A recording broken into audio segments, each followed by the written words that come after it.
கர்த்தருடைய பரிசுத்த நாமத்துக்கு ஸ்தோத்திரம். கர்த்தர் நல்லவர். செப்பனியா 3 அதிகாரம் 17 வசனம்.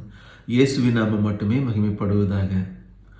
உன் தேவனாகிய கர்த்தர் உன் நடுவில் இருக்கிறார்.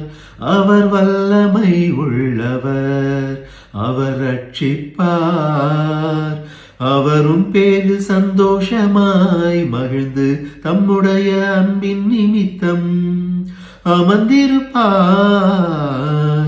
அவர் உன் பேரில் கம்பீரமாய் களி கூறுவார். உன் தேவனாகிய கர்த்தர் உன் நடுவில் இருக்கிறார். அவர் வல்லமை உள்ளவர், அவர் ரட்சிப்பார். அவர் உன் பேரில் சந்தோஷமாய் மகிழ்ந்து தம்முடைய அன்பின் நிமித்தம் அமர்ந்திருப்பார். அவர் உன் பேரில் கம்பீரமாய் களி கூறுவார். கர்த்தர் நல்லவர்.